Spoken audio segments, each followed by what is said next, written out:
तुम क्या सोचते हो? ये तुम्हारे शरीर, तुम्हारे जिस्म अल्लाह ने बिला वजह बनाया है।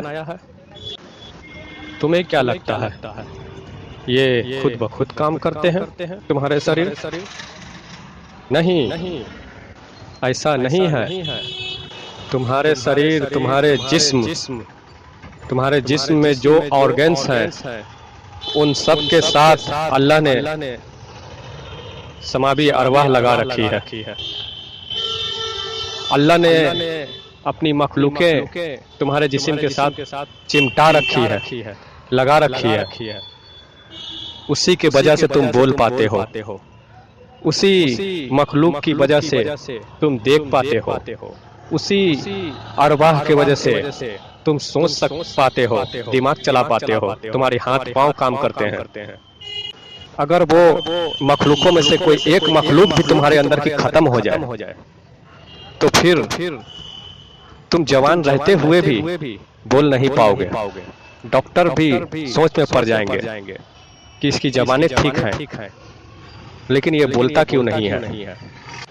अगर उनमें से एक भी खत्म हो जाए तो तुम्हारी पैर हुए भी अपंग हो जाएंगे, काम नहीं करें। अगर वो एक मखलूक भी खत्म हो जाए तो अगर वो एक मखलूक भी तुम्हारे अंदर की खत्म हो जाए तो तुम्हारी आंखें रहते हुए भी तुम देख नहीं पाओगे।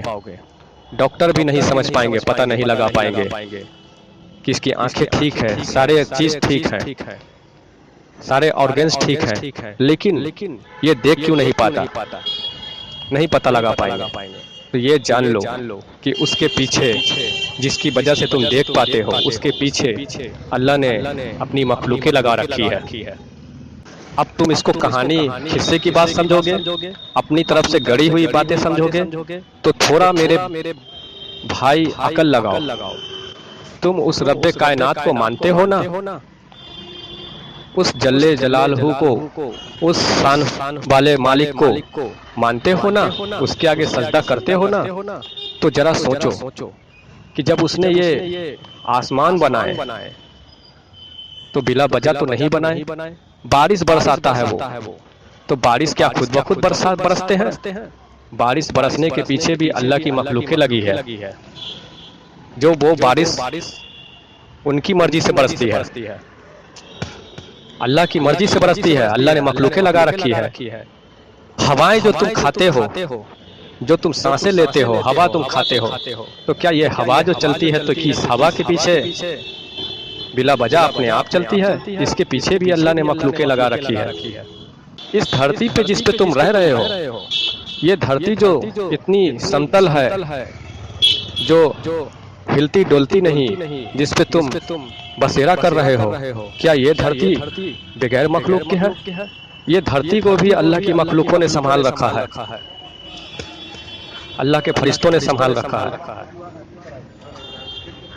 यहाँ तक के तुम जो हुरूफ, जो कुरान मजीद के हुरूफ तुम पढ़ते हो, जो कुरान मजीद की आयतें तुम पढ़ते हो, उन आयतों के पीछे भी अल्लाह ताला ने अपने मौकिल लगा रखे हैं, मौकिलात लगा रखे हैं, जिनकी वजह से तुम्हें फायदे मिलते हैं।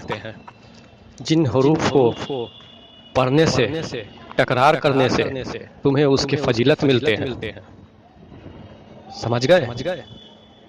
अब गौरव फिक्र करने वाली बात है। क्या तुमने कभी इस बात पे गौरव फिक्र किया? तुम तो अपनी ये दुनियादारी के मामलात में, कमाने खाने में ये सब चीज भूल बैठे और अपने रब को भी भुला बैठे। क्या तुमने कभी इस बात पे गौरव फिक्र किया कि तुम्हारे अंदर अल्लाह ने क्या क्या खूबियां रखी है? तुम तो रोज मर्रा की जिंदगी में अपने मस्त हो, अपने बीवी बच्चों, अपने कारोबार के मामलात में खोए हुए हो, डूबे हुए हो। कभी इस बात पे गौरव फिक्र नहीं करते। जो गौरव फिक्र करता है वो आला हस्ती कहलाता है। वही आला हस्ती जो इस दुनिया से पर्दा फरमा गए, लोगों को अल्लाह की राह, खुदा की मोहब्बत, खुदा की पहचान बता गए। अगर तुम इस बात पे गौरव फिक्र नहीं करोगे तो फिर किस काम का तुम्हारा नमाज, किस काम का तुम्हारे सजदे, किस काम के सजदे? जब तुमने खुद को नहीं पहचाना, अपने आप को नहीं देखा, नहीं पहचाना, तो फिर तुम अल्लाह को, उस रब वे कायनात को कैसे पहचानोगे, उस मालिक को कैसे पहचानोगे जब तुमने अपने आप को नहीं पहचाना, नहीं जाना, जब तुमने इस बात पे गौर फिक्र नहीं किया, जब उस मालिक ने हर शय के साथ अपना मखलूक लगा रखे हैं, जिसकी वजह से ये दुनिया चल रही है और हम तुम चल रहे हैं, हम तुम एक दूसरे से बातें करते हैं, वही मखलूक मालिक ने लगा रखी है हमारे साथ भी, इस धरती के साथ, हवाएं के साथ, बादल के साथ, आसमानों के साथ, हर शय के साथ लगा रखी है, हमारे साथ भी लगा रखी है।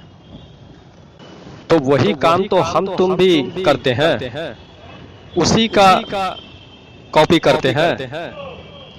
खुदा की बनाई हुई ये धरती, ये सृष्टि जो है वो उसके मखलूकों से चल रही है, वो अपने मखलूकों के जरिए चला रहा है, वो इस धरती को अपने मखलूकों के जरिए चला रहा है। और हम तुम अगर किसी भी चीज का इजाद करते हैं, ये जैसे मान के चलो कि मोबाइल ही का इजाद किया, तो बगैर बैटरी के तो मोबाइल नहीं चलती ना, बिना बिजली के मोबाइल चला के दिखाओ, बिना बिजली के, बिना बैटरी के मोबाइल को ऑन करके दिखाओ, नहीं कर सकते ना। तो ये हमारी तुम्हारी इजाद की हुई चीज है, इससे तो थोड़ा दिमाग लगाओ। अब पूरी गाड़ी का इजाद मैंने कर दिया मान के चलो, और उसमें पेट्रोल ही नहीं रहेगा, तो बगैर पेट्रोल के तुम उस गाड़ी को चला के दिखाओ। तो हर चीज जो हमने जो इजाद की है, तो उस इजाद किए हुए चीज के पीछे भी एक बड़ा रीजन है, बड़ा कारण है। उसको चलाने के लिए पेट्रोल चाहिए, मोबाइल को चलाने के लिए बैटरी चाहिए, हवा खाने के लिए बिजली चाहिए, जो हमने तुमने इजाद किया। तो ये रब्बे कायनात, ये हमारे मौला ने जो ये पूरी दुनिया बनाई, हमें तुम्हें बनाया, तो वो बिला वजह तो नहीं बनाया होगा। उसने भी तो हमारे साथ, तुम्हारे साथ, इस दुनिया के साथ कुछ लगा रखा होगा हमारे पीछे। वो क्या है? वो अपनी मखलूकें लगा रखा है। और हम इंसानों के जिस्म में 7 मखलूकें लगा रखी है, 7 मखलूकें। कुरान और हदीस में तो बजाबता उनके नाम आए हैं जो हमारे जिस्म में उसने डाल रखा है, उनके नाम हैं, और 9 उनके जुस्से हैं। कुल मिलाकर 16 मखलूकें हमारे इस ढांचाए जिस्म में है, और हम इससे अनजान हैं। हम इसको ऊपर गौर नहीं करते, इसको सोचते नहीं। हम अपनी दुनिया के आयसात में, कमाओ खाओ में जिंदगी बसर कर रहे हैं, और यूं ही दुनिया से चले जाते हैं, और इन्हें बेदार नहीं करते, और इनको वो उरूज पे नहीं पहुंचाते जो इनको इनकी हक है इनको पहुंचाने का, जो असल मकसद है। हम वो इन्हें नहीं दे पाते। क्यों नहीं दे पाते? क्योंकि हमारे ऊपर नफ्स का गलबा है। सबसे बड़ी वजह जो है वो है हमारे अंदर लतीफ़ा नफ्स, जो आजाद है, वो आजाद है, और उसी के हम बंदिश में, उसी के गुलाम बने हुए हैं। और इस वजह से हम बाकी अरवाहों को, बाकी मखलूकों को हम दिमाग से अपने निकाल बैठे हैं, और अपने दुनिया के कामों में और कमाओ खाओ में अपनी जिंदगी बसर कर रहे हैं। असल चीज को भूल बैठे हैं, जो हमें हमारे रब से जोड़ता है, जो हमें हमारे आका मौला सरकार मदीना सल्लल्लाहु अलैहि वसल्लम की मोहब्बत अता कराता है, जो हमें उनके कदमों में पहुंचाता है, जो हमें खुदा का रास्ता दिखाता है, खुदा की दोस्ती अता कराता है। हम उस मखलूक को बेदार करना, उसे ताकत पहुंचाने का ख्याल दिल से निकाल बैठे हैं, और नफ्स के गलबे में आकर उसके हरकतों में हम, उसके जालों में हम उलझे हुए हैं, और अपनी जिंदगी हम व्यर्थ में बिता रहे हैं। तो अब भी समझ में आ जाए आप लोगों को बात। अब भी अपने अकल के पर्दे खोलो और थोड़ा गौर फिक्र करो। अपनी दिमाग के अकल लगाओ, गौर फिक्र करो और इन मखलूकों को बेदार करने की कोशिश करो। इनकी तालीम लो और इनकी तालीम तुम्हें पूरी जिंदगी भी नमाज पढ़ते रहो तो नमाज पढ़ने से नहीं आता होने वाली, नहीं मिलने वाली। इनकी तालीम तुम्हें कोई मुर्शिद कामिल ही दे सकता है, मर्द कामिल ही दे सकता है। हर मुर्शिद के पास इसकी तालीम नहीं मिलेगी, हर गद्दी नसीम के पास इसकी तालीम नहीं मिलेगी। ये तालीम, इसको बेदार करने का, इसको ताकत पहुंचाने की तालीम तुम्हें उसी के पास मिलेगी जो मुर्शिद कामिल हो, जो कामिल जात हो, जो रब का दोस्त हो, रब का वली हो, उसी के पास मिलेगी। उससे अपना राब्ता जोड़ो, तलाशो और हमारे सरकार गौहर साहिब वो सच्चे मुर्शिद कामिल, अल्लाह के वली और उसके दोस्त हैं। और वो इस हमारे अंदर जो अरवाहें हैं जो अल्लाह ने मखलूकें रखी है, इसकी तालीम हमारे सरकार गौहर शाही लोगों को अता कर रहे हैं, लोगों को दे रहे हैं। और उसके बदले में कोई भी उज्र, कोई भी नजराना, किसी से कुछ चंदा नहीं ले रहे हैं, कुछ भी नहीं। वो लोगों को यूं ही बांट रहे हैं। आपको अगर दिल में शौक है तो आप भी इनसे जुड़ो और अपने दिलों को आबाद करो। अपने अंदर के मखलूकों को जो मर चुके हैं, जो खस्ता हाल में है, उसे जिंदा करो और मोमिन बनो, अल्लाह वाले बनो, अल्लाह की राह अपनाओ।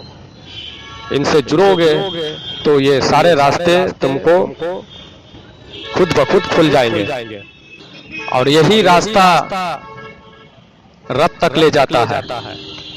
इसे बेदार करना, इनको ताकत पहुंचाना, इनको नूर पहुंचाना, जो मुर्शिद ही तुमको अता कर सकता है, मुर्शिद ही इसकी तालीम दे सकता है। हमारे सरकार गौहर शाही ही दे सकते हैं, जो अभी तक कोई नहीं वैसा है जो इसकी तालीम देने वाला है।